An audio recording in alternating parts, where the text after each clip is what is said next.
राम राम जी। आप सभी को आप सभी के सामने एक शिव पुराण का पाठ सुनाने जा रही हूँ। नरक से मुक्ति का उपाय।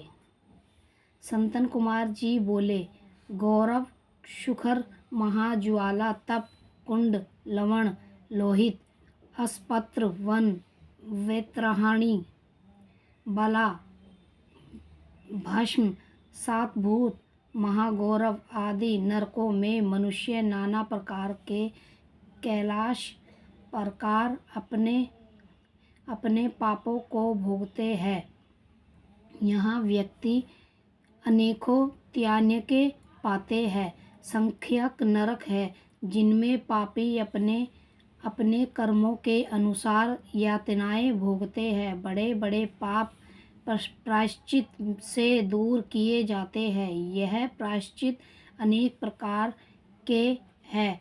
इनमें सबसे उत्तम प्रायश्चित तो भगवान भोलेनाथ का नाम है।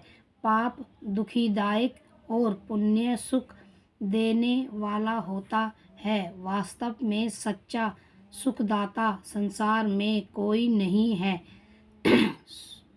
सुख दुख सभी मन की कल्पना है। ब्रह्म ज्ञान को प्राप्त करना ही परम श्रेय स्वीकार है। शिव्यतम की प्राप्ति से ही मनुष्य को पाप पुण्य नहीं लगते। अंत नरकों से बचने का सर्वोत्तम उपाय शिवजी की आराधना करना है। इससे ही मुक्ति मिलती है। दूसरा अध्याय, 7 दीपों का वर्णन। जम्मू प्लस शामली कुश कोच शकर पुष्प नरक यह के 7 द्वीप है। इनके चारों ओर 7 समुद्र है जो क्रमश शर जल ईख के रस घी दूध दही और मधुर बल से परिपूर्ण है।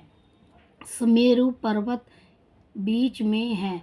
यह पहाड़ 64 कोस तक फैला है। यह 336 कोस ऊंचा है।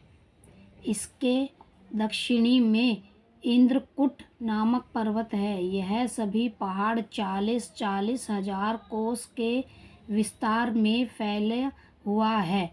40,000 कोस के विस्तार में भारतवर्ष स्थित है, जिसमें सुमेरु के दक्षिणी में हर्ष पर्वत है, उत्तर में रमस्यक है।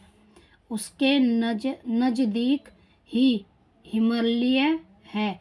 उत्तर में कौरव देश है। यह सभी 9,000 योजन के परिमाण वाले हैं। बीच में इलव्रत पर्वत है। पूर्व में मंदिराचल तथा दक्षिणी में गंधमंधव पर्वत, पश्चिमी में विपुल, उत्तर में सुप्रवर पर्वत शिखरों के साथ इलहवृक्ष के सहित मेरु से मिलते हैं।